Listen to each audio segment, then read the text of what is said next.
It's too bad that that wasn't the opening to the podcast. I know. I kind of like that story. Yeah, that's a good one. I think I don't know. You're the master dubber. You'll figure it out. You guys are neighbors, correct? No, we don't even know each other. We just met. Oh, okay.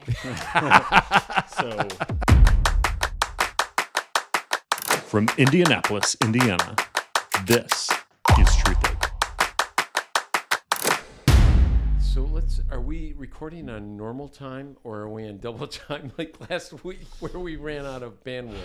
Okay, so for the people that listened to the podcast last week, yes. That's the one thing that I wanted to point out is that's all you did. Because when we were recording the video, I had set up the video at like a whole bunch of frames per second, which was not that as big of a deal as that it was at the highest codec, which is like the file size, the quality of the recording, the highest level possible. Mm-hmm.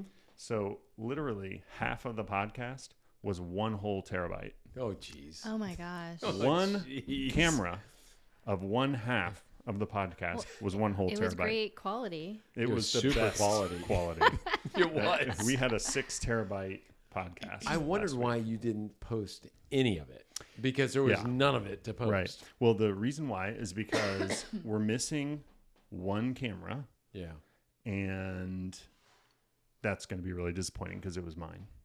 Oh, so and you really fluffed your hair appropriately. I mean, you were perfectly sitting there trying to get it just perfect. It was probably the best It was hair probably day your I've best. had. I think it might have been. Yeah, it was the best hair day I've had since the late 80s. Really? I was going to say 82, but 88. Okay.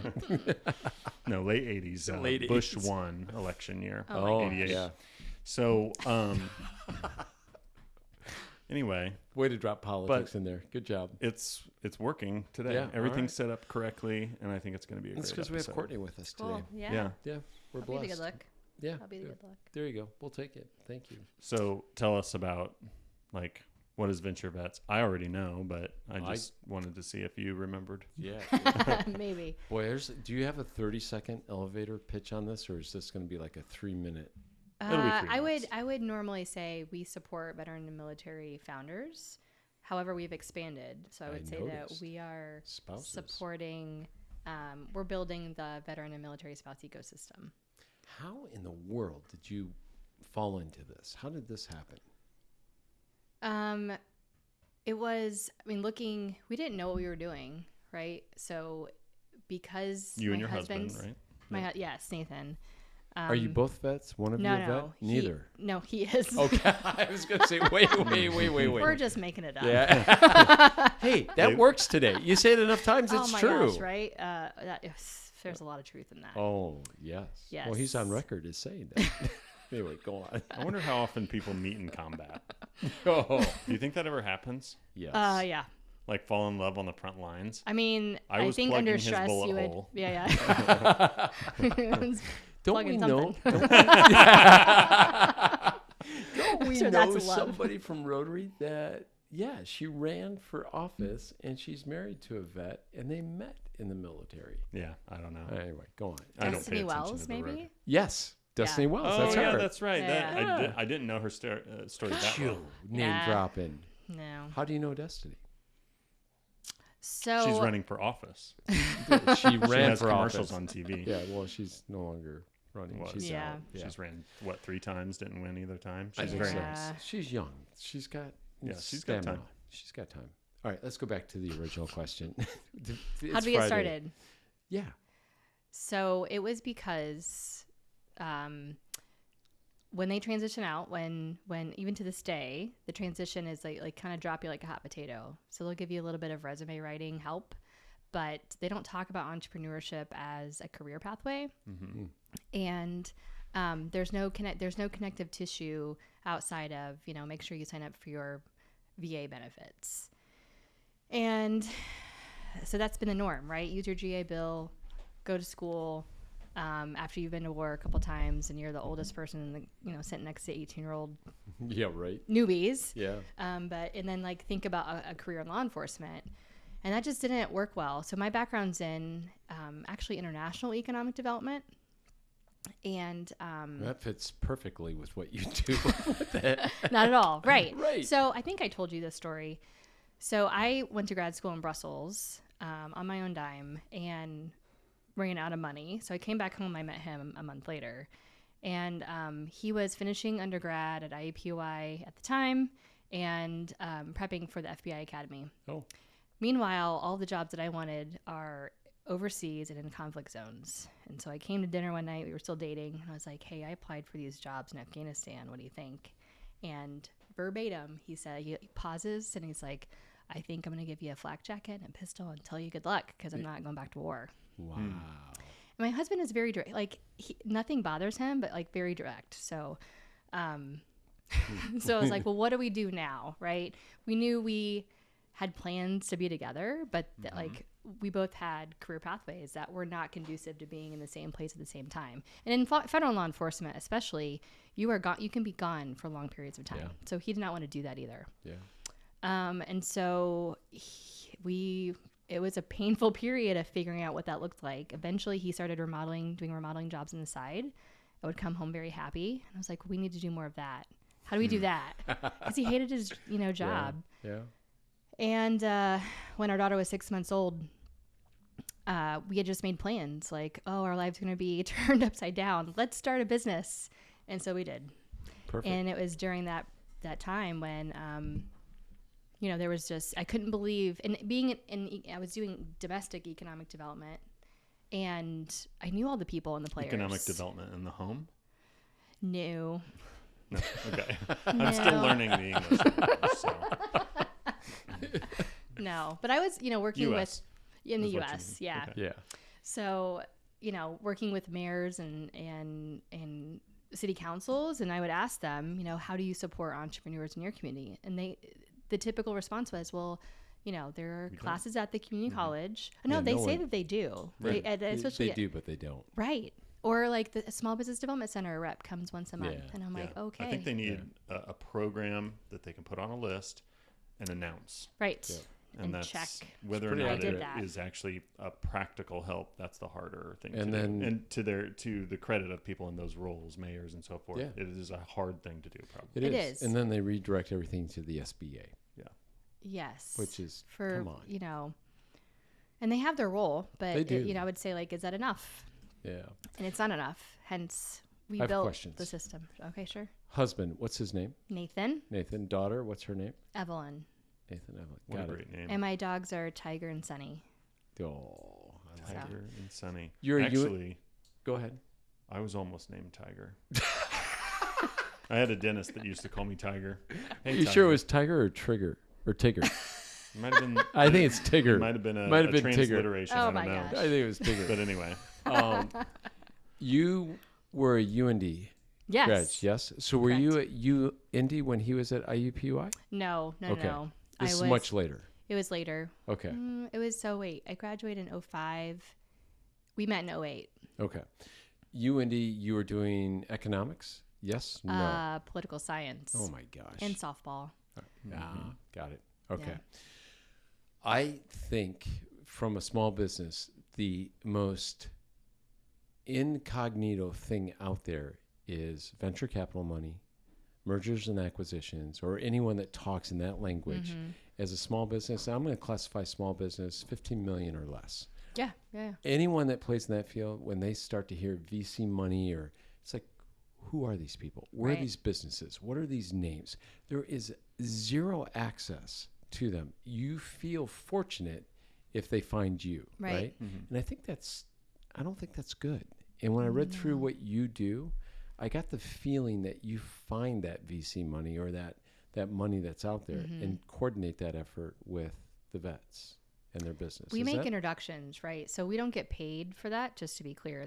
That's like the value of being a part of the ecosystem.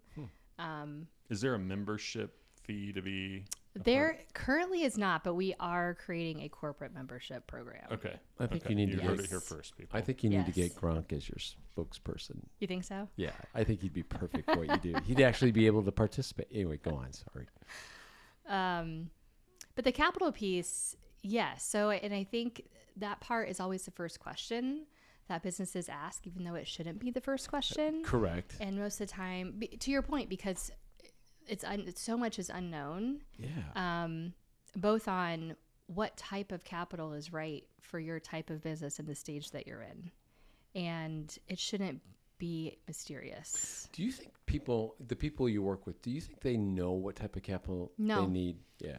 That was a quick answer. No. I think some of the best advice that some businesses, startup businesses, can get is getting denied for a loan. I agree. Because you could take on funding too quick, and it essentially traps you in that business, in that model, probably. Yeah.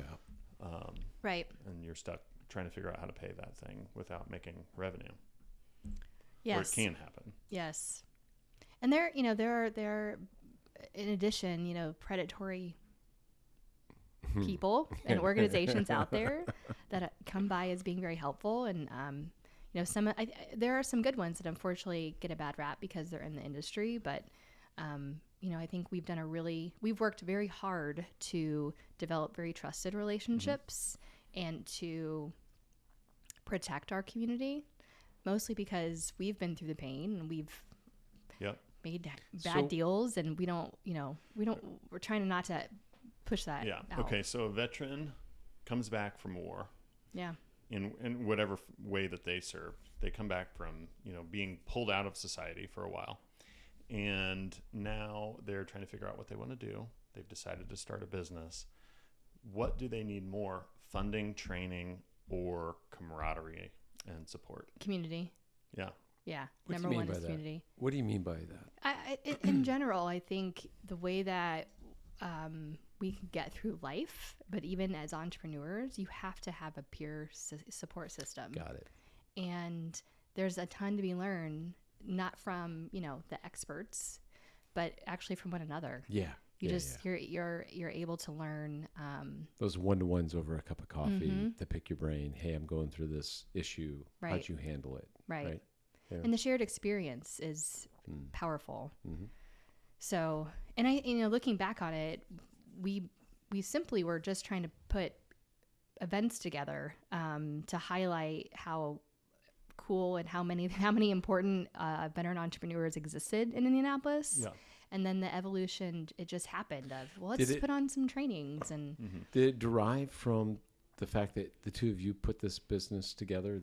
Is that how it all started? Oh, 100%. Yeah. Yeah. It was, the system wasn't built for us, so we're going to build it for ourselves. And that now we're going to build it for this community. How do you make money on the deal? Yeah, great question. I don't mean to make it sound so harsh, but I'm just curious. That's a great, that's because you're a business person. That's why and a podcaster. And good question. Yeah, it's a great question. Yeah. So in the past, we have relied on grants and corporate donors to run our accelerator programs. Grants stink. Yep. Yeah. Speaking to someone that said, I don't like those things. They're awful. They're horrible. Difficult. Do all grants I think they all stink. I think they do. I think the requirements that are asked for are just absurd. I don't know. Listen, I've been on boards for nonprofits, entrenched in the operations for years, and there are some grants that are critical, vital, components of Can you give an example? I think you're right, but can you give an example? So, a grant can span the gamut in the format, the reporting requirements, all this kind of thing. So I think what makes it a grant is that it's designated. You have to use it for this. Usually, is that always the case, or just usually? I think it's.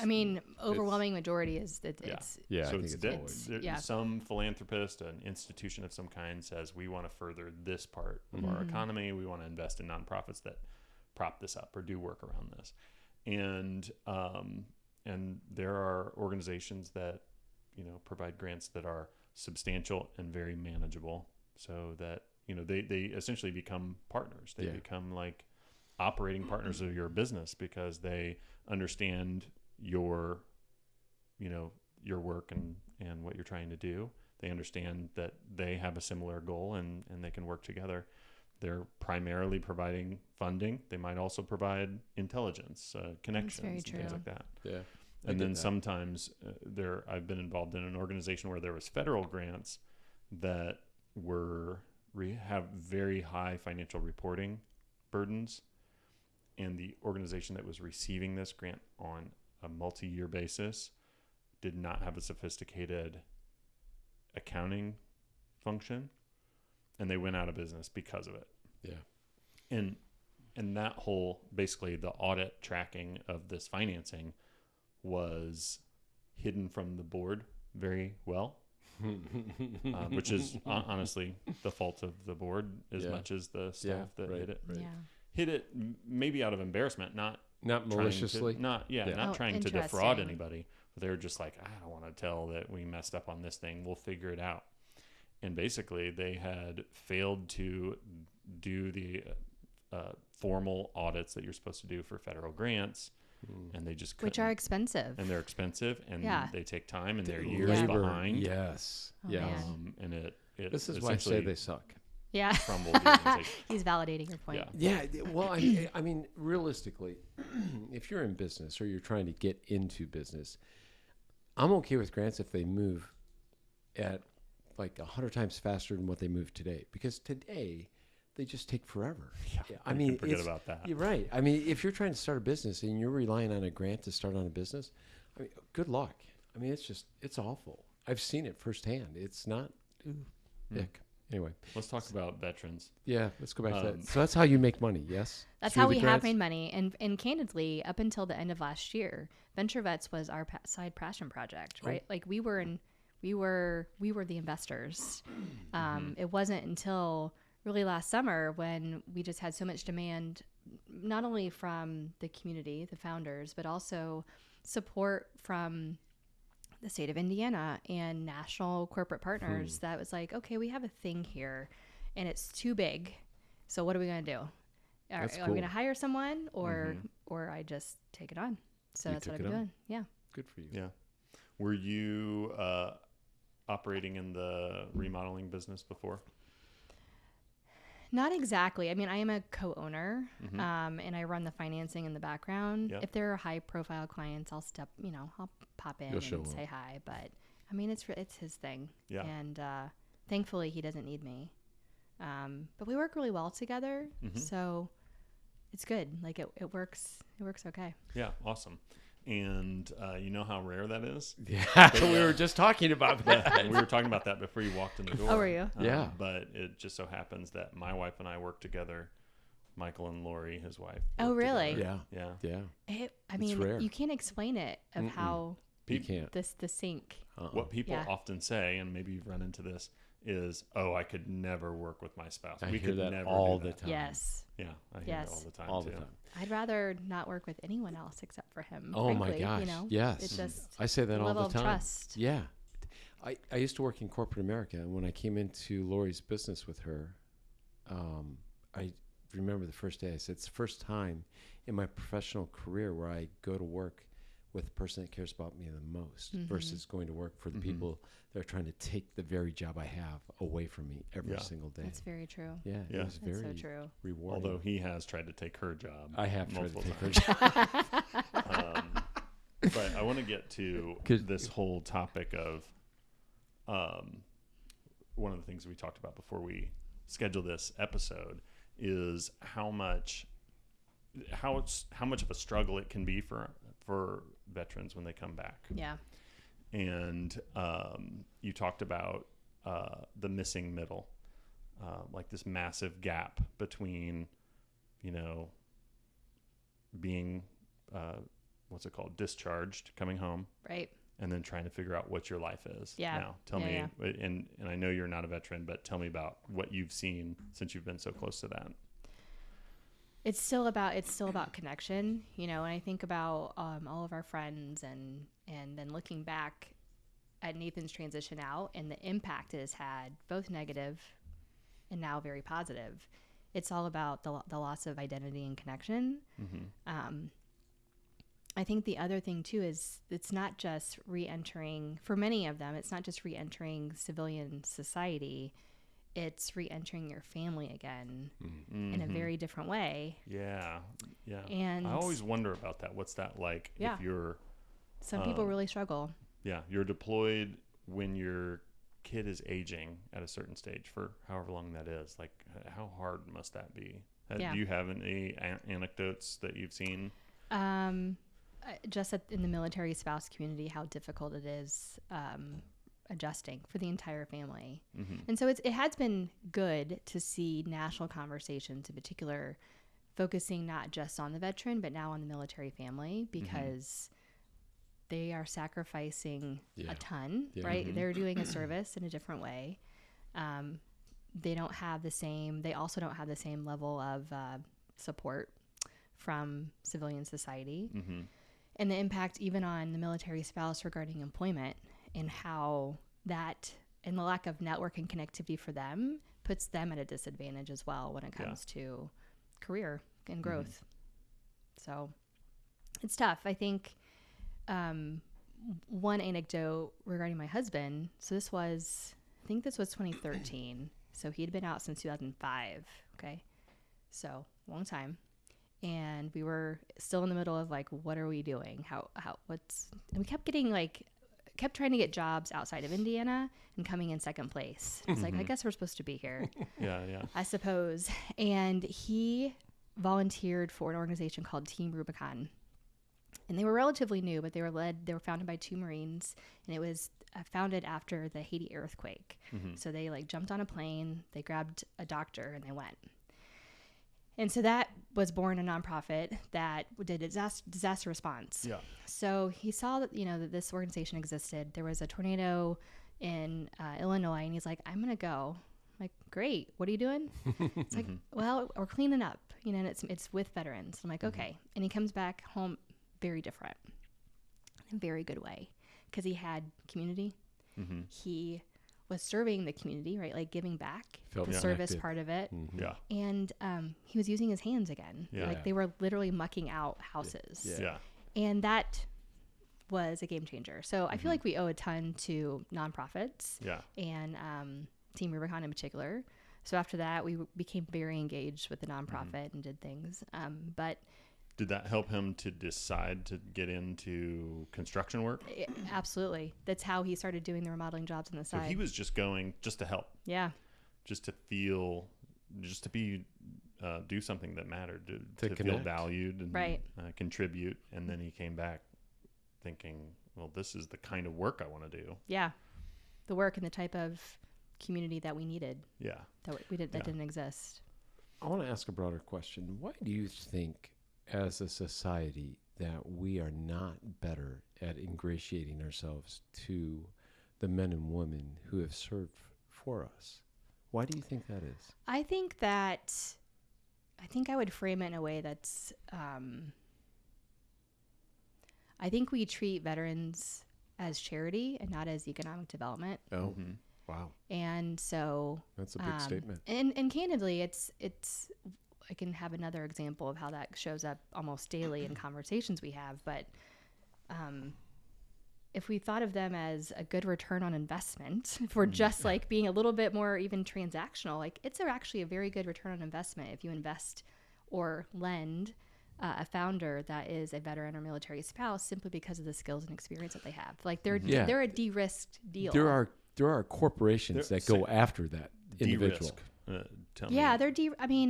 They're de-risked in the sense of they have the attributes that every funder wants, like that resilience or, team leadership or whatever it takes. The fight. They all, getting stuff done. Yes. Even, making decisions with incomplete information. Yet, you take them out, and if they're doing just a construction company, the things that they have to fight for to get lending, it's difficult. But a 24-year-old with a shiny pitch deck can raise $50 million because they know how to use Google Slides. Right. So those fuckers will get away with anything. Well, Claude will do it all for you now. So there's that. But but people think of it like, I'm going to give money because I want to help them. Yeah. So the question I pose, as we sit here and talk, I'm reflecting back on what it must have felt like in the 40s and the 50s as people came back from when war. you were, how old were you? When I was 12. So mean. It's a theme with him. I wasn't born yet. I wasn't, but it's I've very seen enough soon. movies and enough literature and read enough books to see the re-entry of the men and women that served our country. I feel like they were treated differently with a higher respect back then. They were here. Yeah, World War II, they were heroes. Yes, Right. and today, Vietnam, they were the enemy. correct. They were associated with everybody's Unfortunately. distaste for the war. Right. Yeah. Agreed. Yeah. It's just But awful. I feel like we've lost that. And I'll tell you why I say this. Jennifer. Come in. Yeah, I'm sorry. I thought I turned that off. Jennifer, our office manager, has a son that, God forbid, if the draft came back, he'd be eligible. Mm-hmm. Right. I mean, legitimately eligible. And Jennifer looked at me and said, "Oh my God, like that's." And when she said that, it made me think how distant we are from the men and women that serve our country. Yeah. And the peacefulness I have in my life, right? There's a real chasm between that. Go ahead. Chasm? You like that? I do like that. No comment. But anyway, so Do you know what I'm saying? People my age think, or at least maybe I'm the only one that's actually Your thinking age. this, but people my age think that the draft is never coming back. Well, that's a mistake because it could. I mean, maybe, the way I think of it, and this is not based on anything other than just the assumption that I live with throughout my entire life, is that they haven't drafted anyone in my lifetime, and maybe they never will again. Maybe. But I don't know if that's true. I don't have no either. idea. Yeah. I don't either. Somebody could just, I don't know whether it has to be Congress or the president or whatever, but they could just rule right away. Yeah, they can. There's a big enough need for soldiers, and they could do it. Right. Yeah. But I just don't I didn't mean live to get. like that's going to happen. I didn't mean to get sideways with the draft as much as I was really thinking about your husband and friends and childhood friends that have served for our country. There's just this monster disconnect in terms of what they did for us. I mean, really, truly, if you take a moment as a human being to acknowledge the sacrifice that they've given for our benefit, it's humbling. But who thinks like that? We're all thinking the here and now, this very second, the instant gratification from the phone or the iPad or whatever. And that's why I say, good on you guys. It's phenomenal. But man, wouldn't it be great if the rest of us could just take a moment and say, wow. Have a better picture. Yeah. But you're talking about, the difference between charity and investing. Mm-hmm. Should companies prioritize or favor veterans when they're hiring? So my answer would be like, yeah, of course. But then it presents the issue of preference for any type of part of the community. Yeah. That's what I was asking. Yeah, That's what I was absolutely. thinking with that question is, What do you mean? well, I remember one time I was hiring for a designer role. Okay. And we had a few people that rose to the top. It narrowed down to two people, a white guy and a black guy. One was a vet, one wasn't. No, Oh, this was not a no veteran vets. related. This Got it. was race related. Got it. I hired the black guy because because there are not enough people of any minority in the marketing business. Yeah. It's would just agree. a bunch of white, Yeah. middle class I didn't realize that. kids. And not that they don't exist, there's just so few by comparison. Yeah. There's just a lot of white people. And so I said, the best thing I can do to contribute to change, I can't do more than I can do, but the best thing I can do to change that is mentor kids in high school to let them know this is a possible career that you may be attracted to at some point. Go to college and you have connections right now. And 2 is hire the one guy. So you hired him. Yeah. And it didn't work out. And he was there for like 2 weeks, and It really didn't work out.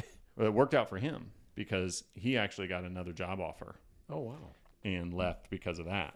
But the whole takeaway is that I walked away from that thinking I need to hire the best person, period.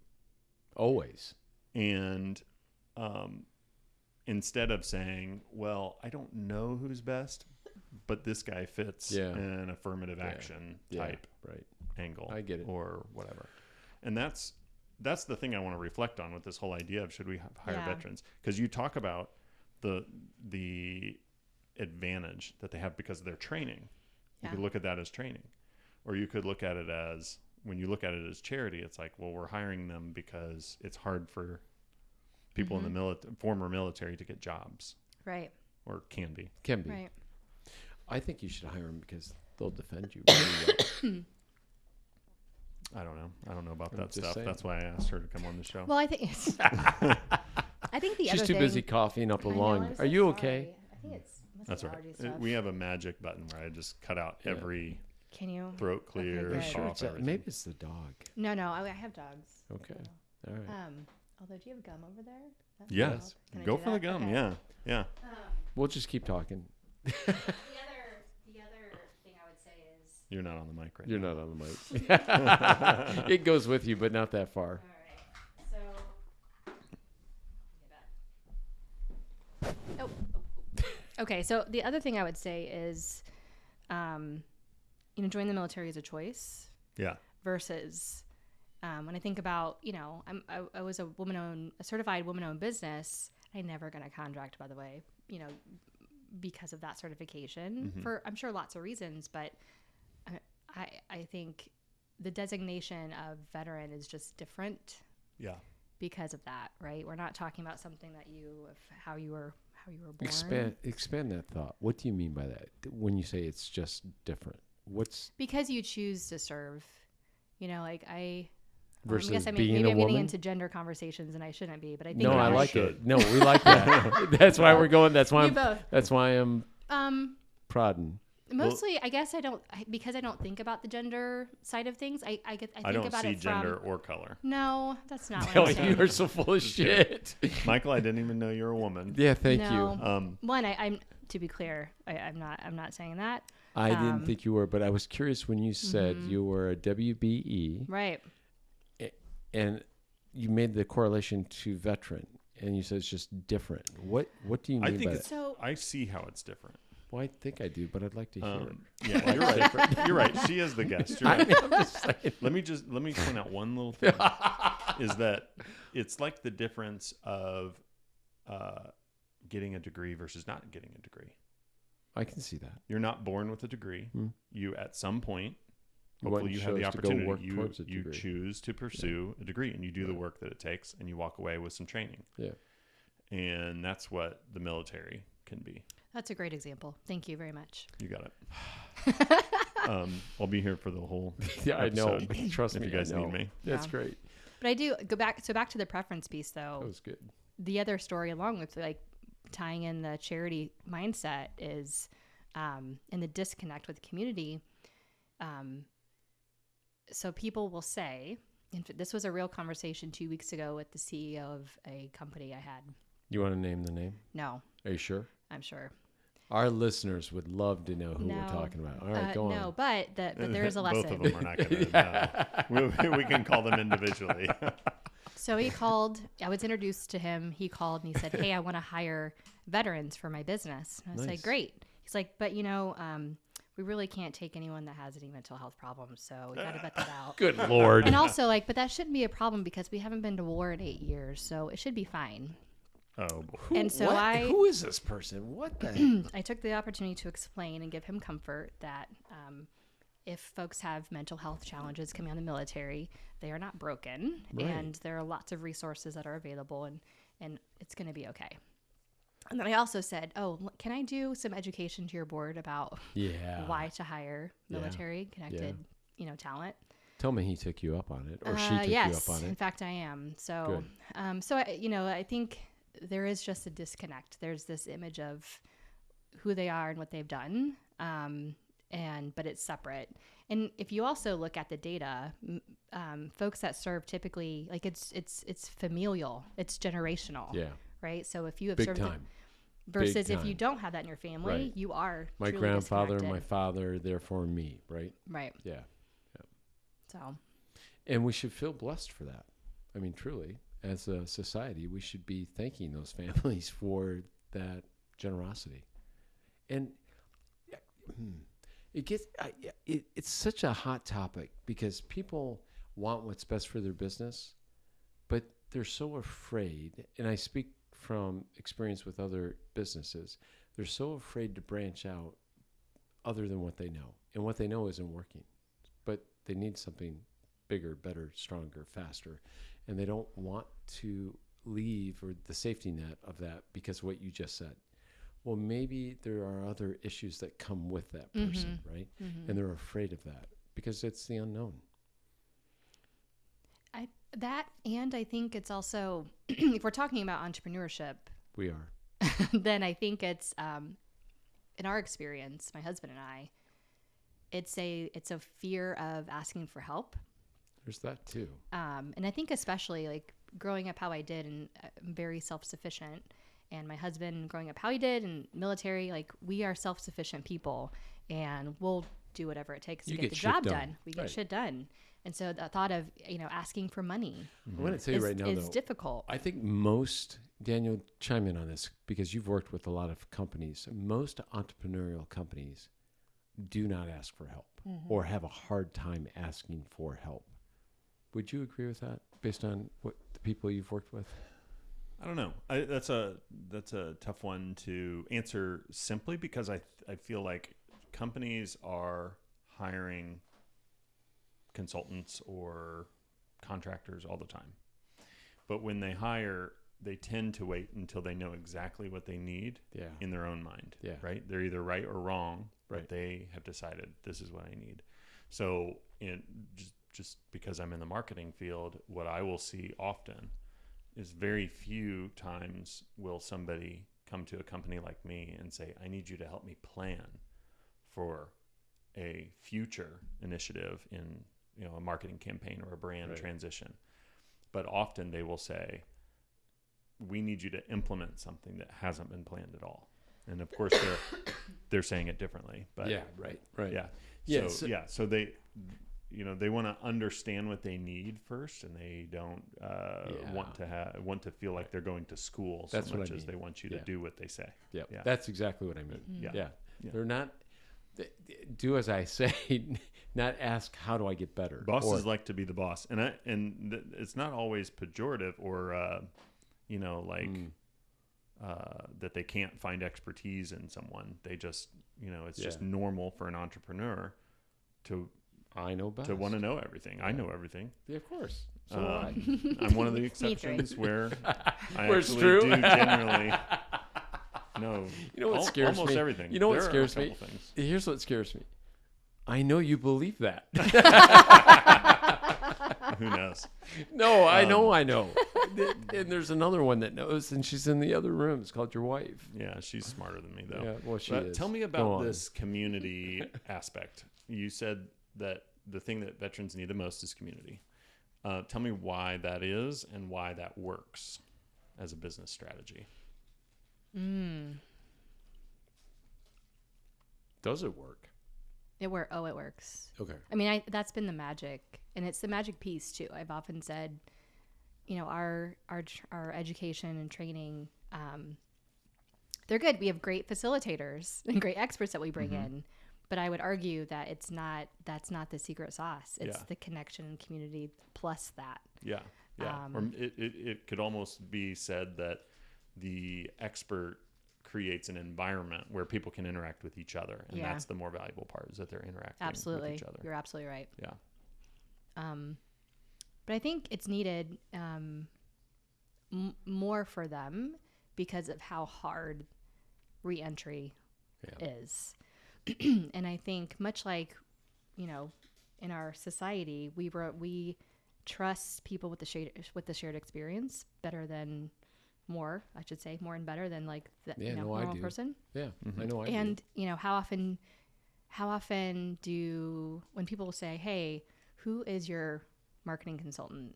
They're gonna want to know from someone they trust. They can Google all day, right? And the resources that currently exist have marketing help. The small business development centers, right? Yeah. A great resource, but they'd actually would prefer a recommendation and a referral to someone knows.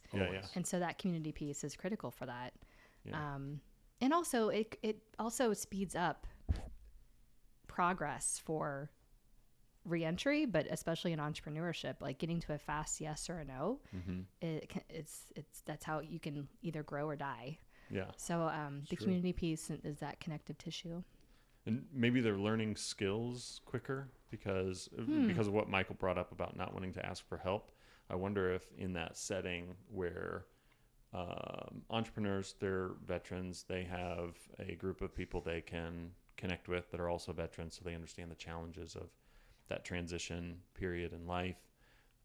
They understand the benefits that they have, they can bring with their training, but they also, maybe the guy who's been doing this for 5 years in a similar business knows what he didn't know 5 years ago. Right. Yeah, I don't want to know how people did it well. I want to know what mistakes they made, or so how I to don't avoid. do that. Yeah, how to avoid it, right? Yeah, sure. Yeah. I would agree. The what not to do is more important. What was it like for the two of you when so you're starting a business and there's one veteran, one non-veteran? Was there any dynamic that emerged because of the differences in your two experiences, good or bad?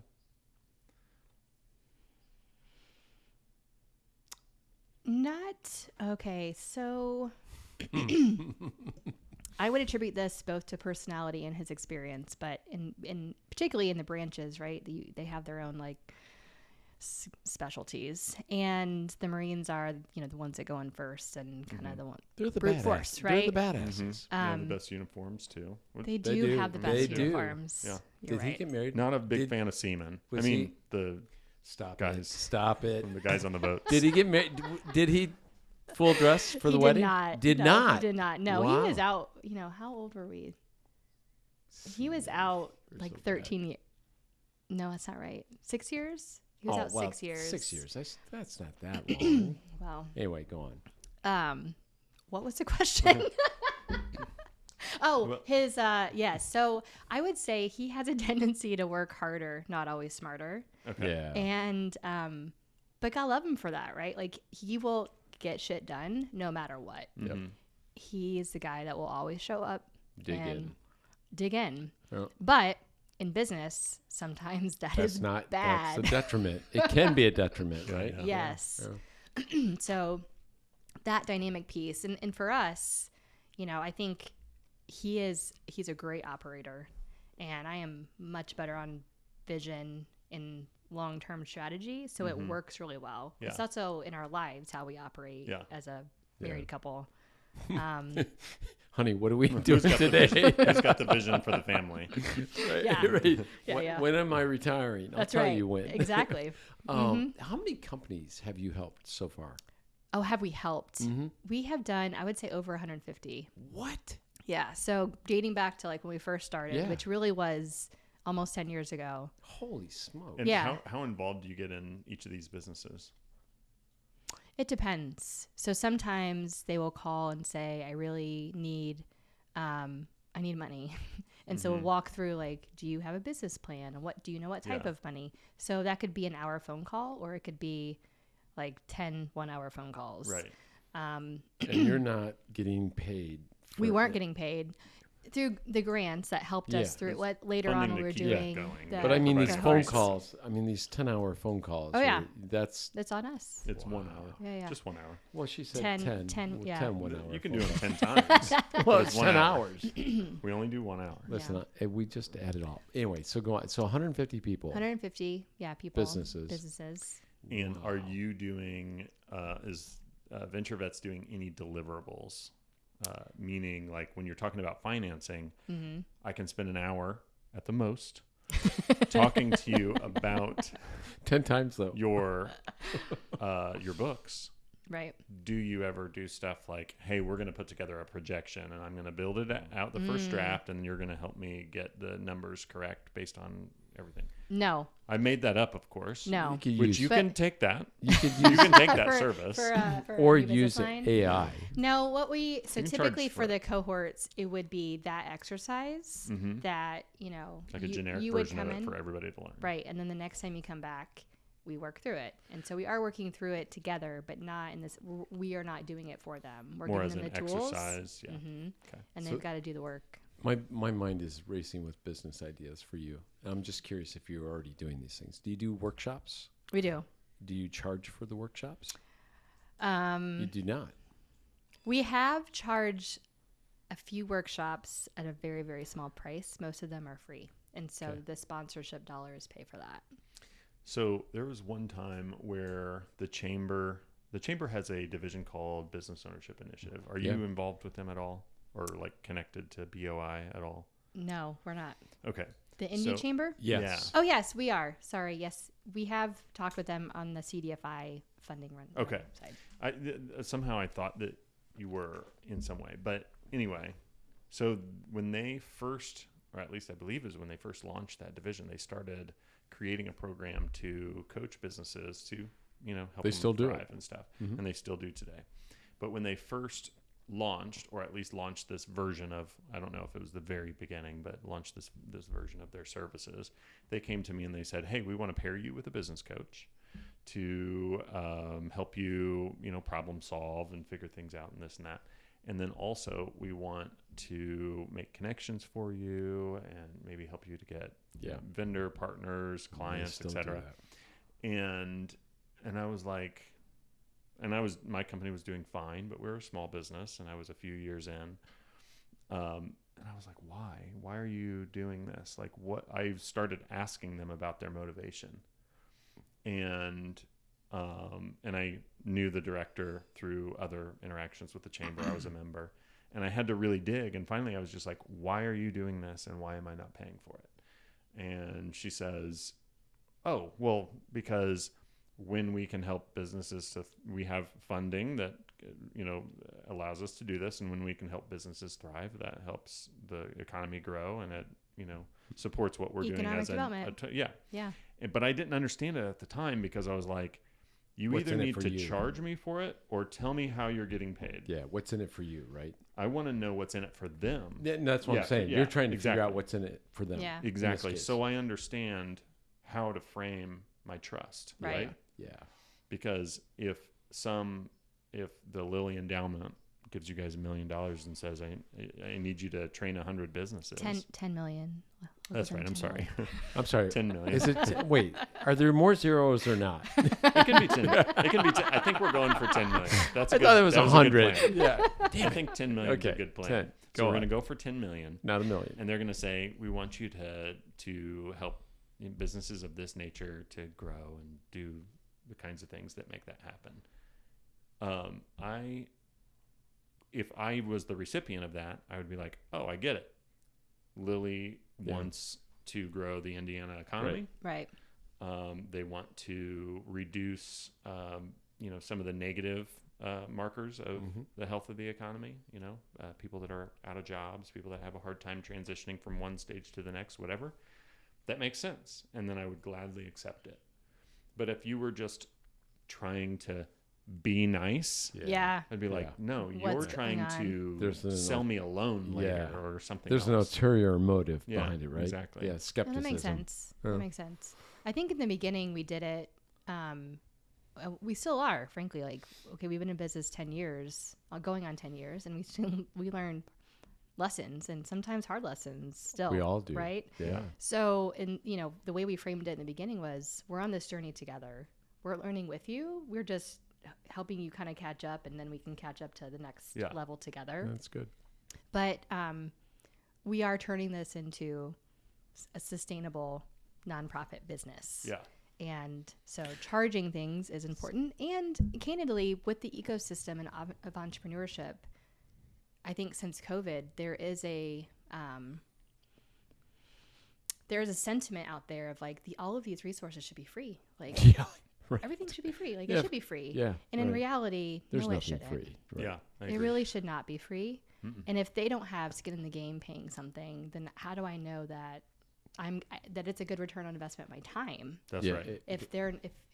We got to work together. That totally makes sense. Yeah. So. I mean, I feel like I can't remember a perfect example for this moment, but sometimes when you are receiving a free service because it's invested in by some charity or the state, the government or whatever, and you pay nothing, that's where you increase like no-shows at doctor's offices. That's okay, right. Insurance is going to pay for it. I'm trying to schedule this. That's right. Busy, can't make it. That's right. That's why they charge a copay. Yep. that cost guarantees a certain amount of investment. Right.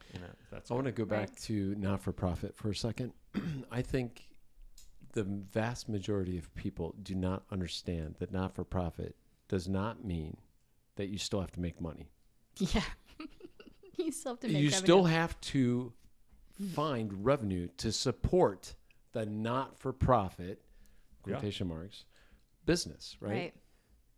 And I think that gets lost. What I mean by that, I think individuals don't understand when you're working with them and you hear the words not-for-profit, well, I don't have to pay anything. It doesn't cost anything. Wrong. That's not what it means. And I think I really do believe there's a disconnect, especially with today's generation that's entering the work market or work flow, if you will, of the market. Force. Well, the workforce, is that what I'm after? I think that's what I'm after. Thank you. Air Force. Workforce. The force. The force be with you. Force. Yeah, always. Space Force. I'm working for Space Force. Force. Force. That's right. Today's That's right. a big That's day right. for space. Oh my God! Did you see the IPO? I didn't see any results, so I don't know if it's like gone. I read this morning. Yet, it's valued at 135 times its current actual value. 100 times? 100 times. I didn't realize it was that much of a delta. It's not a sponsor. insane. People are just making it up. Yeah, It's all made up. The whole damn thing's made up. Don't even get me started. Well, what do you think's going to happen? Do you think that they're going to? Well, I can tell you, I know people will buy that stock. It's already. It's the best smoke and mirrors I've ever seen. Tesla will get diluted. His AI platform will get diluted because That's you cannot happened already just to roll it into space. Yeah, you can't just. I mean, a valuation at 100 times its current value. It's never been done. Yeah, it's like a super speculation stock. Oh my God, it's insane. Which, to be fair, I think that space travel and a space travel company that is founded and run by one of the richest guy in the world. Well, he's a trillionaire there today. is some merit to the idea of overvaluing the stock and actually seeing that pay off. But he is also the person that would do that. I would like to ask a bigger question. We talked about this on our glorious bike ride this morning. What's more important right now? And I mean right now in the next 50 years. Not just the next hour of this conversation. No, solving our agricultural issues, right? Feeding the world. Energy. Well, pick one. Solar, wind, I don't care. Pick one. Aquatic. Pick energy, right? Energy in some way. Energy in general. Are those not more important than trying to find a way to get to Mars? Like, can we figure out Why do you think it's different? Because I feel like we've got to figure out how to sustain ourselves to figure out how to get there 100 years from now or 50 years from now. I think you answered your own question almost because I would say I'm not an expert on this. No, me either. But I'm also not an expert on anything else. And I talk You're about it all. You're an expert on not being an expert. I am an expert on that. That I know. Go on. Sorry. So if we want to, so energy is one of the biggest needs. Oh man. The highest demand. It's always an issue since the beginning of time. Energy has always been a focus. Food, of course, is human energy, but then you're also looking for how do we keep the lights on? How do we keep our businesses running and so on? Sure. And there are, of course, you name a few. There's many ways to do that. And being able to establish data centers or energy plants, et cetera, on the moon is a huge potential, possible project that could advance the capacity of energy on the Earth and clears up space to grow more plants. Just an idea. Just an idea. I know this is a moonshot, but it is a moonshot. Literally a moonshot. Oh my God. Okay, so I'll give you credit on data centers on the moon, clear up energy issues for us. Yeah. And then we'll just go pollute the moon. Got it. But also, let's say that solar power is the cleanest energy. I don't know if that's I have true, no idea either. But let's just say it is. What if we could get outside of the atmosphere so that we could capture more solar power? Yeah. I'm not a engineer. I'm not saying we shouldn't do that. I'm just saying, I'd like to see a little more focus on the real issues that are surrounding us right now. What's one of them? I just gave you 3. Pick one. Energy and Food. I responded to both of those. I've solved the problem. So the problems are solved. I'm sorry, I didn't know Donald Trump was with us today. Oh, my I will goodness. end the conflict in the Middle East in one day. Yeah, I'll give me solve 5 live minutes. golf in an Give me hour. 5 minutes and I and a haven't done cell any phone. of it. Oh my goodness. Anyway, we digress. So. Okay. Jesus. So See what you get yourself into? You had no idea. I'm having fun. So Well, you that's what said counts. something about that you were resourceful because of the way you grew up. Yeah. What does that mean? Yeah. How broke. did you grow up? Yeah, broke. Well, Broke? broke. We were really poor. Is this You and I metaphorically? have had this discussion Yeah. about your background too. Yeah. So, my father's side, we have lineage of like food entrepreneurs. So like great grandfather from Greece had a food truck downtown Indy. Wow. Then that grew into my grandparents having a catering and wholesale food business. And then my parents had 3 restaurants that failed. What were the And- restaurants? Phil's Hot Dogs. Okay. Phil's Market. And Phil's Eatery. Here in Indianapolis? One was in Carmel. Wow. And so Never they- heard of them. That because they died. They didn't I last think that long? was, What or year or their time frame was this? That was like early 90s. So I was in Okay. grade school. Okay. And yeah, so that Tough was racket, by the way. yeah, Restaurant. Food Right. in general. Right. Just incredibly difficult. so difficult. And my, knowing what I know about my parents who have both passed on is like they were really terrible with money. Mm-hmm. And so where were the resources? Like where were the people trying to guide them, right? Yeah. So there's a bit of okay, I know how to be very resilient and self-sufficient. There's also like a fear of failure. Yeah. Does that motivate you, the fear? It is motivating. It can be crippling. For I mean, sure. candidly, That's for why that's for why sure. I'm asking. But yeah. It does one of 2 things. Yeah, It it points depends you on or the day. crumbles you. Most like 6 out of 7 days, it's motivating, and Yeah. then, but also I'm in my 40s now, and you come to learn that things always do work out in Always. some way, right? The sun always Always. comes, and it actually does work out, and usually better that you don't even know. So yeah, it's just growing up poor, and also the juxtaposition where in the Greek American community, you are supposed to be successful, and Yeah. successful entrepreneurs especially. Yeah. And so there's some shame, throwing some shame in there, and Yeah. I Yeah. grew up with that, with the Italian American. Wow. Yeah, my grandfather did motel, apartment buildings, a little restaurant. Yeah, so I Security know business. no security I know guys who business. know Yeah, guys. so he did have that with his brothers. But yeah, so I get your point, right? Fascinating that you said that about the restaurant. When I was growing up, my parents had a restaurant, and it did very well. But I remember I must have been in 4th or 5th grade trying to figure out how they priced a burger. I mean, I distinctly remember having this interesting. conversation. How do you know He's always asking what those to kind of price that questions. thing at? that's a great And my question. dad would say, "What do you mean?" I'm like, "Well, how do you know that you're making money on that?" And he said, "Oh, well, that's a great question. I'll show you how." And he showed me, this cost of goods and his labor rate. I'm like, "Well, how'd you calculate the labor rate? How do you know?" So I didn't know what I was asking. I just knew I was confused, and I didn't understand how you could price something. And McDonald's was right across the street competing against us and had their price. How do you, I didn't know. I love that story. And Was it he making money? He was. And to my father's credit, he is a numbers guy, could run numbers quickly, but it was also really willing to share his thoughts on numbers. And right? his methods. Yeah, And stuff. yeah. We learned how to count money as I have 2 sisters. One's a year and a half younger. She and I grew up in that restaurant together, working in that restaurant.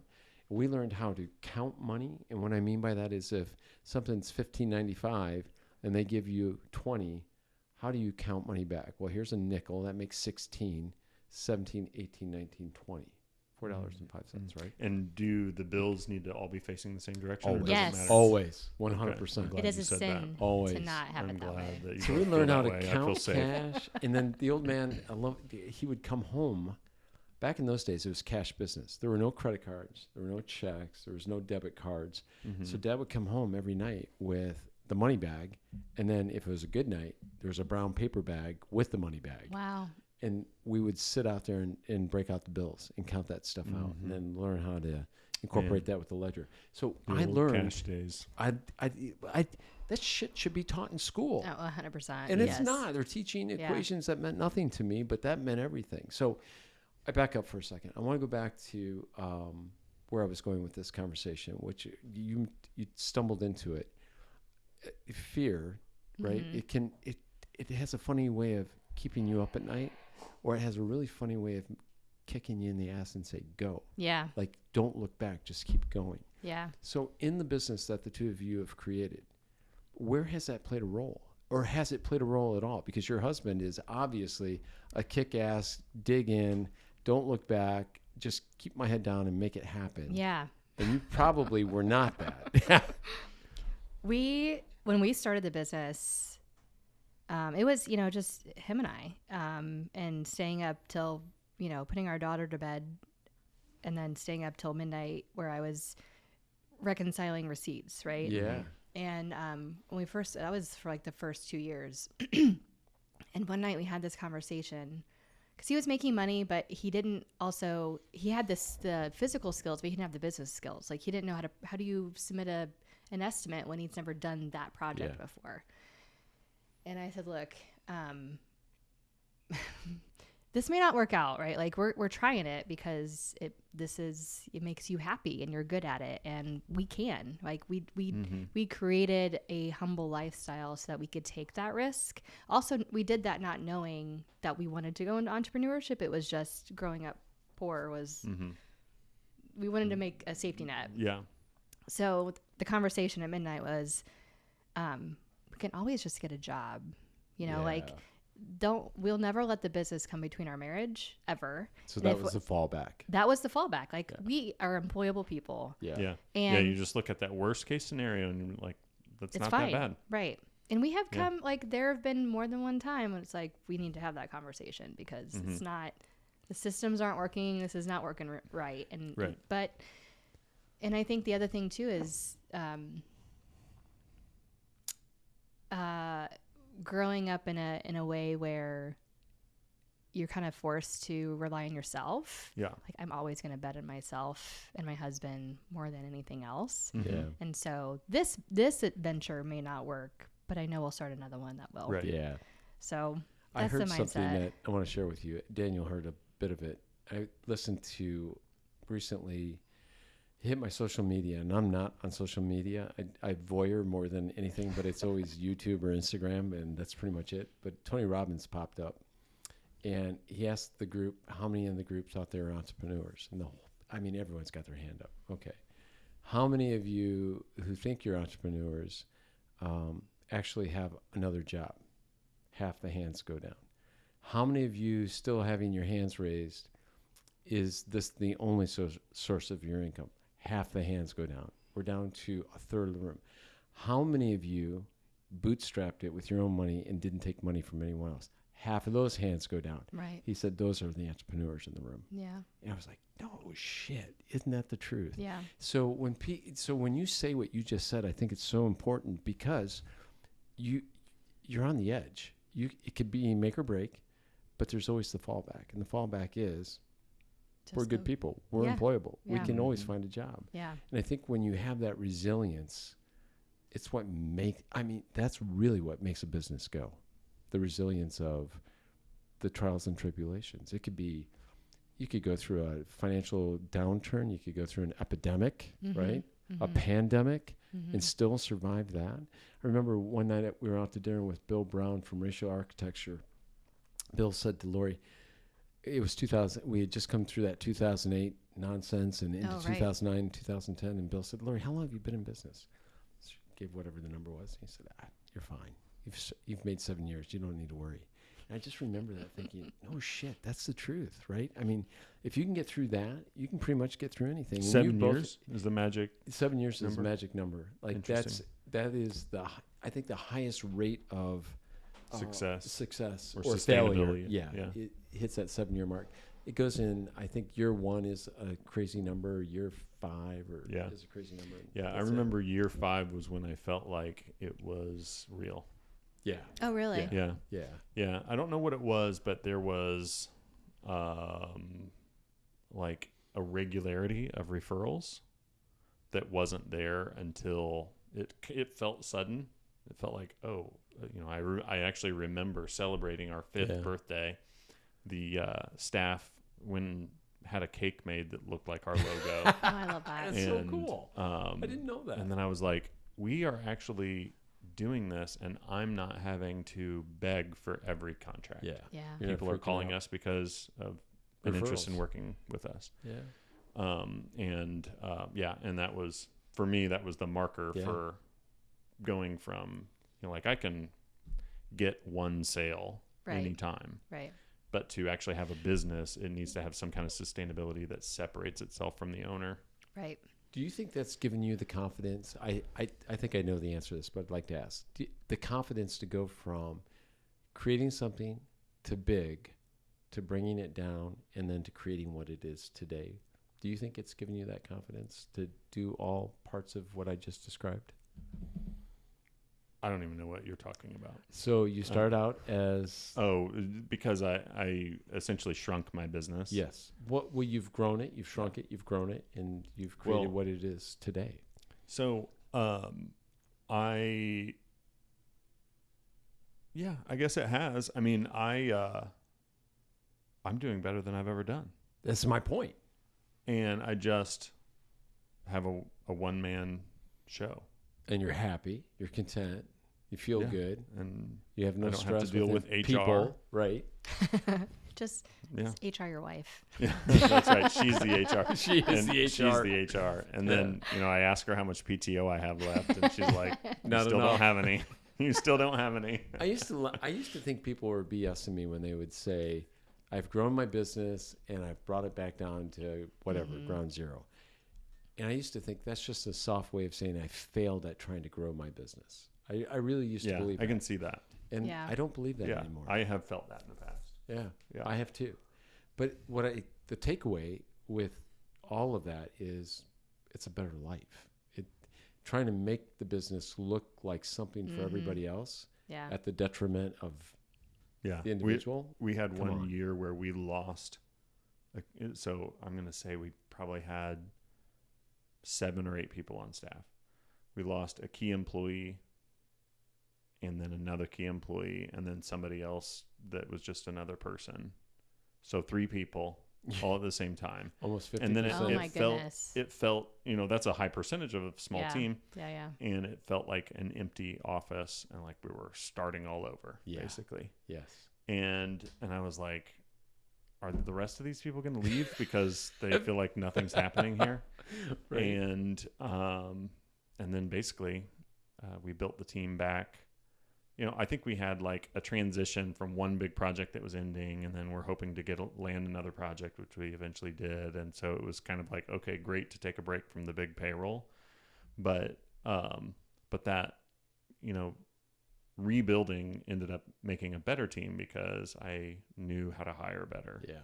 Right. Or I knew more what we needed and that kind of thing. But you can feel demoralized. What kind of setbacks have you guys faced that you feel comfortable talking about that we can learn from? Yeah, I think there's 2. So similarly, January 2020, Nathan hired 12 people. Yeah. Hired 12. Yeah. I almost just threw up in my mouth. It was a team of 3, and then he hired 12 people. On top of the 3, so. Right. 4 times. Right. So, wow. Yeah. But I also, it was actually a blessing. Did he consult you before he did this? Since you're yes, the finance person? I was signed HR. off I'm just making sure. She did all the intake forms and everything. W4s. Green cards. We were very lucky because the contracts that he had, no one canceled them. Wow. No one canceled them. There were 2 houses that were vacant, and so they were able to. I mean, he did have to furlough for whatever period of time. I don't know if it was a month, 6 weeks, or something. But it was so scary. It's like, oh my gosh! Not only were Oh, and on top of that, so we started in 2017. I started my own consulting practice in 2019. Oh boy. So it had been it was about a year when COVID hit. Yeah. And we had hired these people. And so I was freaking out, you know. But no one canceled the contracts.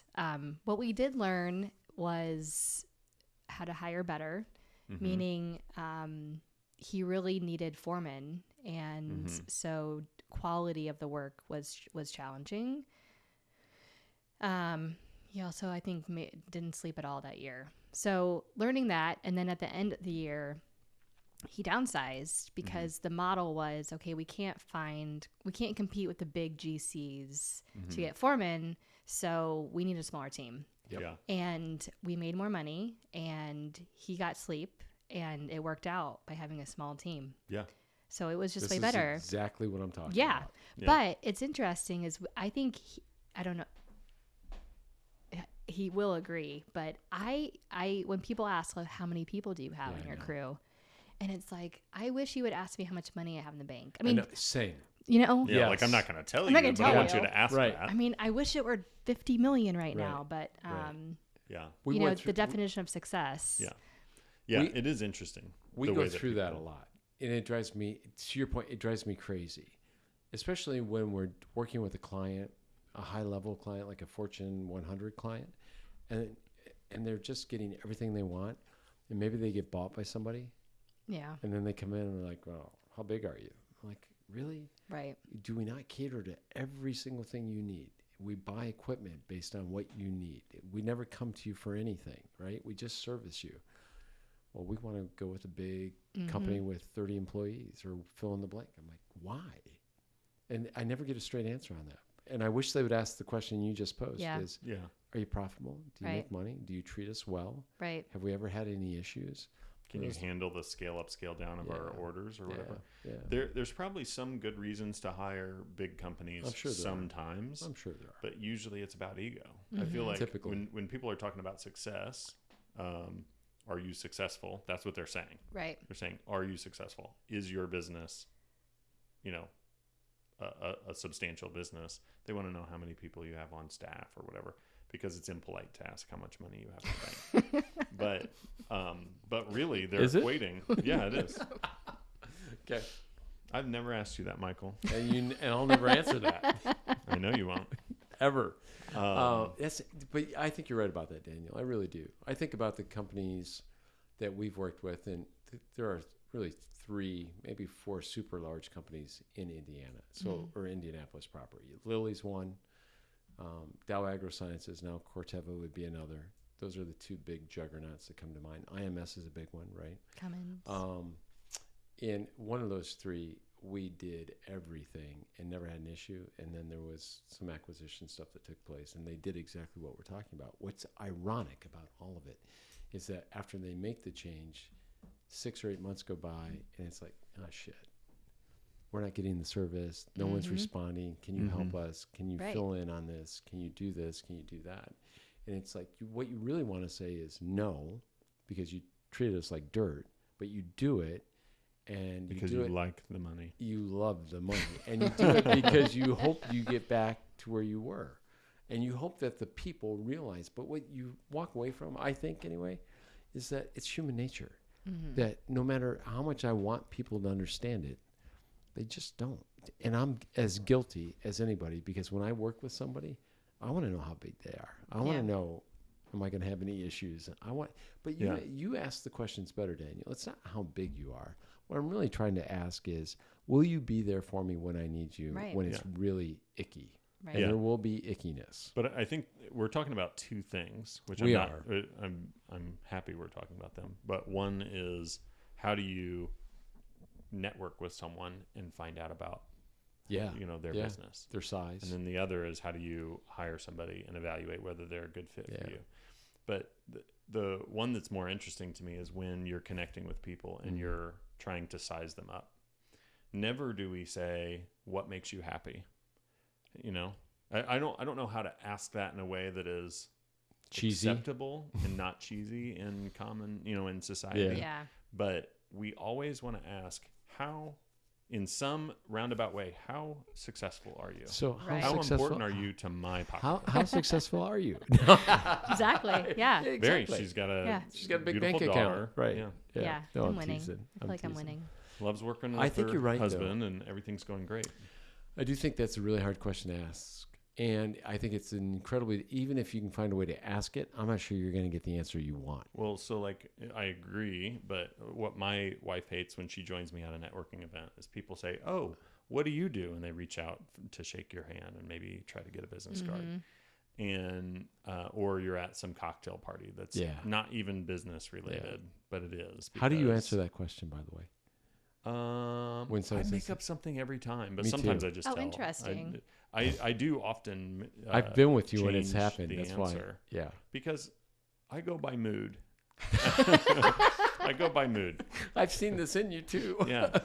But I mean, sometimes I just tell people what I do. I'm in the marketing business.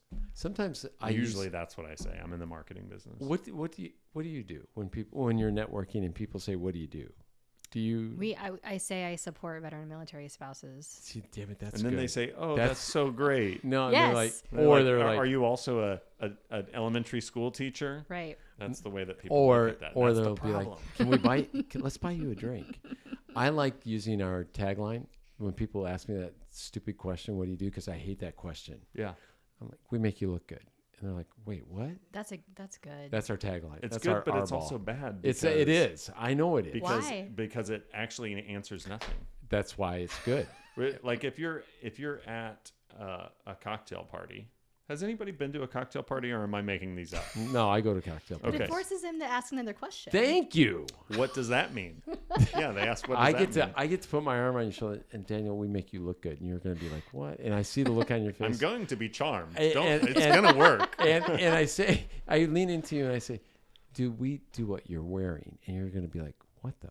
How? What? Pants. How? You do What? pants. Pantalones? You do pantalones? What?" So anyway, but I am mood dependent. Yeah. If I've had a long day, I'm at a networking event, and I get asked that stupid question, "What do you do?"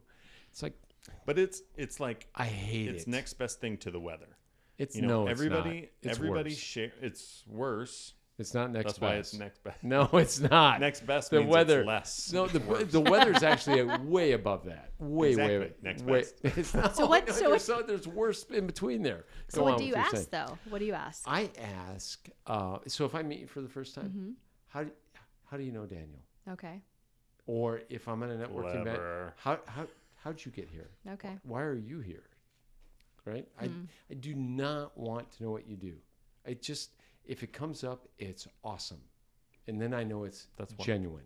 If we start out with that crap, it's just, you're trying to sell me and I'm trying to sell you, and I don't really want it to be sold. Yeah. And I don't want to sell. Not in that decorum. Not that way. Right. I really don't. I say, what's your story? You do say that. I do say that. I all like the time. that. That's I one like of that. my things. I like that. That's a pretty heavy open. Yeah.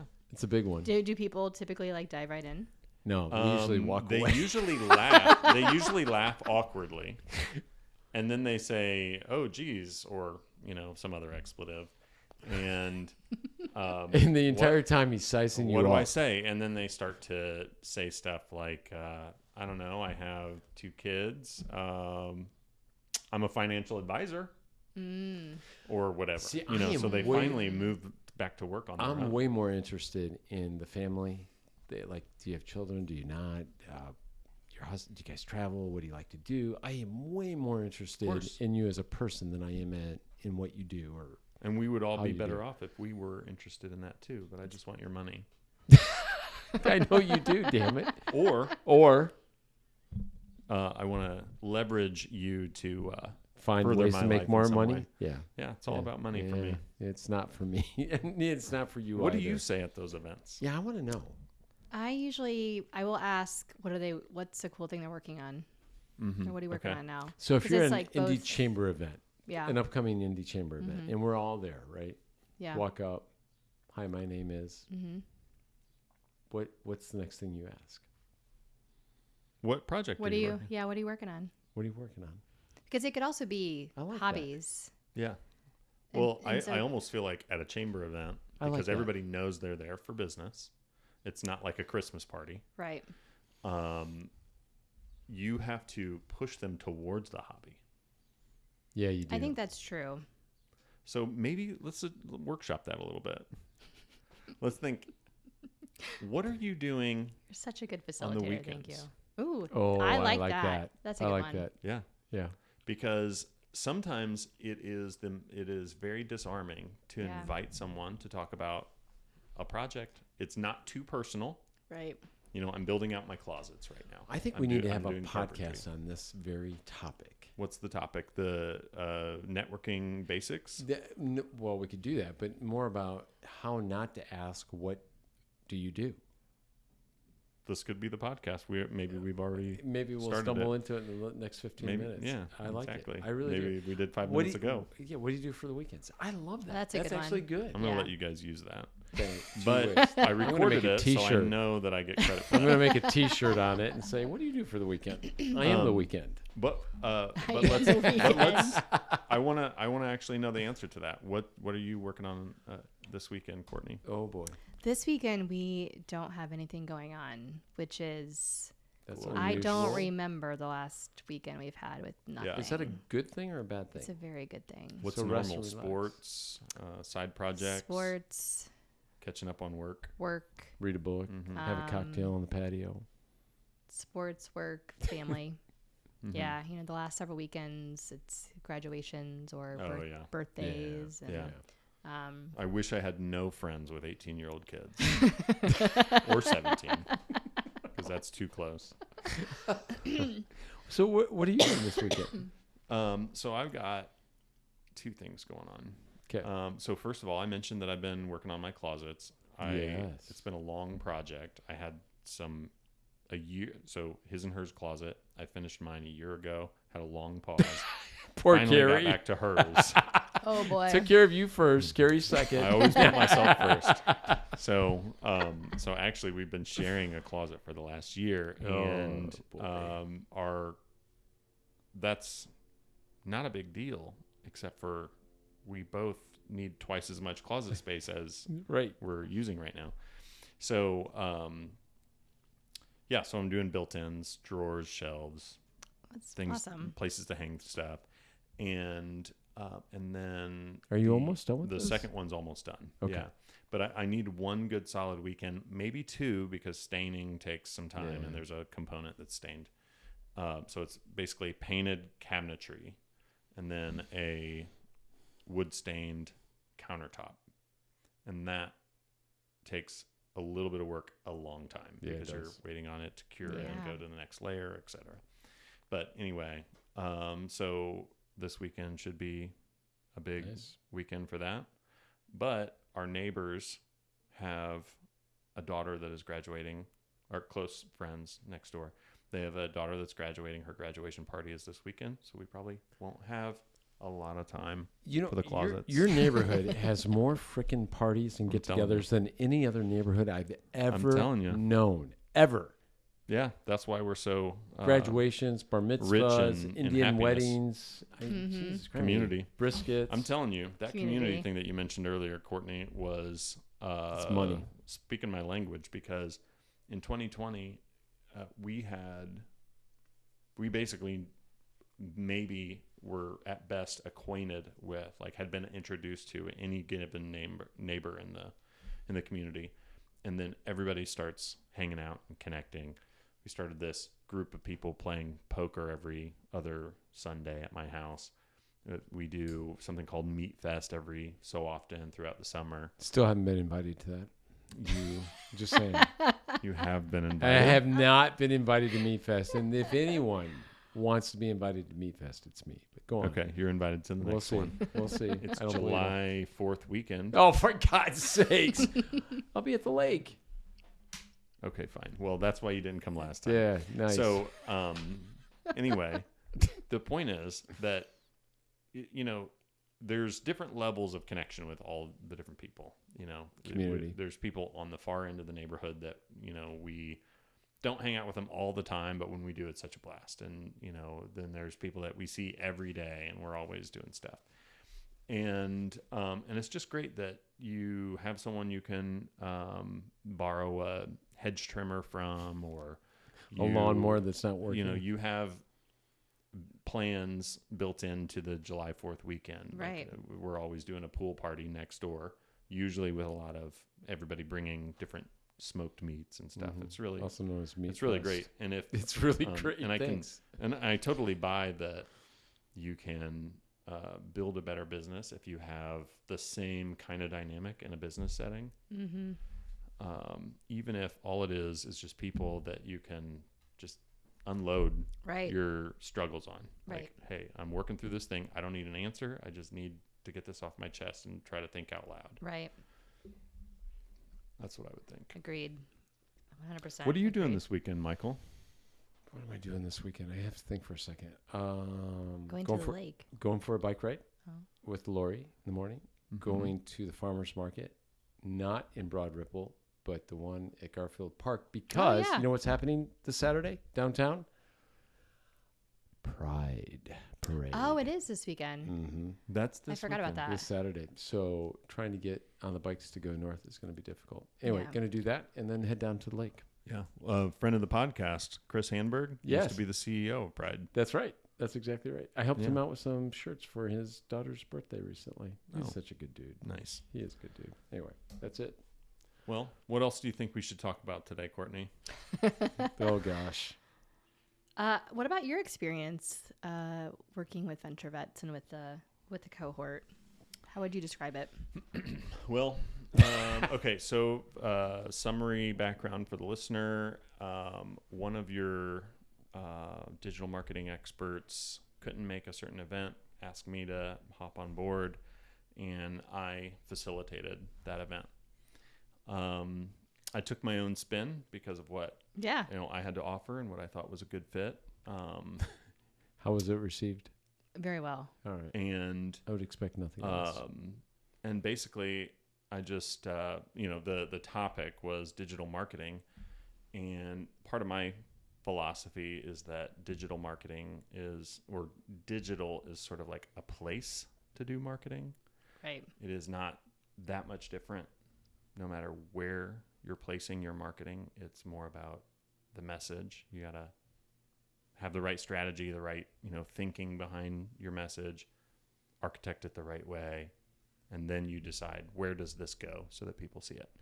So anyway, that was the direction that I went. And and of course it's on Zoom. There's a lot of people that are engaged and a lot of people that are quiet. But the people that were engaged actually also followed up. Good. Which I thought was interesting, because at the end I said, listen, if anybody wants any additional help, feedback, questions, a few minutes of my time just to kind of talk through something you're working on. Yeah, you're very generous to offer that. And nobody takes me up on that. Yeah. Not that it doesn't ever happen, but it's uncommon. And then like 2 or 3 people reached out and said, hey, can we talk through something? And it was great. I just appreciated that. Me too. I mean, I know also I always would like the goal for them eventually to hire you for your services. But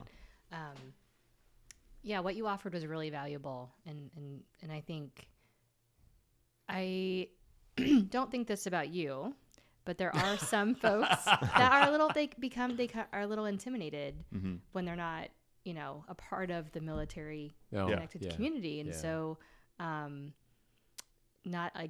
was not sense. You, but I'm just grateful that there was no hesitation when our friend reached out and made the introduction. Yeah. Sometimes a sale can always be an indirect sale too, right? So the kindness or the generosity that's shown towards somebody to help them, maybe it doesn't necessarily have to be right then and there. That person can say great things about Daniel, right? What he helped him with, to somebody else that says, I need that. Right. Right. Yeah. And you get the phone call. Well, you get for the me, job. it's just when I got started, I didn't know what I was doing. Right. And Same. And there were a few people that helped me, and there were a lot of people that didn't. Not that I expected anybody to help me. And I had to figure out things on my own, and I messed some stuff up, and I just think that when you're, several years into business, it just feels better if I can just offer some of that back. Yeah. Some of what I benefited from over the years, learning from all these entrepreneurs. A lot of times I learn from my clients. It's because you're a good human being. But I think that, it's like you mentioned earlier, the community piece is, it's sort of like there's a certain amount of consulting that I do that I charge for, but all of my clients have come from me giving away free work. Initially. 100% of them. And I don't mean that any of the people, like, I don't anticipate that any of the people that were in that cohort would become my client. But what I do anticipate is that whoever does become my client is probably because somebody said, you should talk to Daniel. There you go. Right. And so I don't think that, I don't go into that thinking, well, maybe some of these people will turn into clients. Sure. It could be the case. I don't care. And you didn't present it that way either. But I always like to, it's nice to support the people that support us. Of course. I thought it was really great. And speaking of digital, so in funders, that was funded by a Comcast grant, so we had to do it virtual. Okay. That was intentional. Yes. Yeah, there you go. But I've been very pleased with, as if I'm like, a mother. I'm very pleased with the community, but I'm happy that you just didn't know if the all virtual format, if the connectivity and the conversations would be the same, and they are mostly the same. I still struggle with it, but I think you're right. I am beginning to be swayed that they can be exactly as you described, but I still miss the physical presence. Well, I think that they're usually not the same in general, just being broader than any one organization. I think that when you have a group event, training type event, where there's somebody who's doing most of the talking, inviting people to engage, it is easy for people to just put it on mute and multitask. Yeah.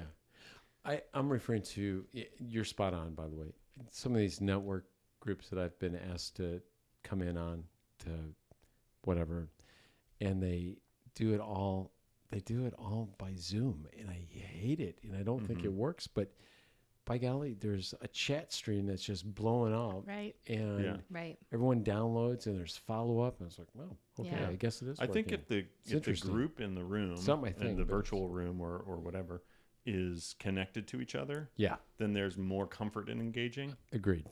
And I was the outsider, so I was surprised. Yeah. But so that's the magic ingredient, is that there's some actual camaraderie amongst the people in the room. Yeah, I think you're right. Yeah. We've actually, to that same point, we've been discussing how to continue some of that camaraderie after the cohorts end. Yeah. Because we don't have a platform for that currently. Typically, I'd say, like, we'll come to the in-person events, but if they're in Fort Wayne or in Evansville or in Alaska, of course, they can't do that. And so I was just talking to a tech founder in Virginia. He's like, can you just start a WhatsApp group with other veteran tech founders so that we can brainstorm with each other? And I'm like, that's an easy lift. And I think something that the people especially in the cohorts would really enjoy. Yeah. Friday morning, coffee, donut. What's up? Yeah. I love it. Just checking in. Yeah. That's actually a good idea. So I think we'll start working on that. That sounds great. Well, are you going to do that this weekend? Or are you going to try to wait till Monday? Take a break. That's a nice thing about work, though, that you love. It's like we work a lot. It's not. We love it. And so, but I need to take a break. Yeah. So this is your weekend. You have nothing going on. Recharge the battery. Mm-hmm. Good. Mm-hmm. Well, stuff. I think that's a good place to end. Thanks for being with us. You guys are fun. Did we get that? We're okay. We're okay. Thanks again. All right. Great. Thank you.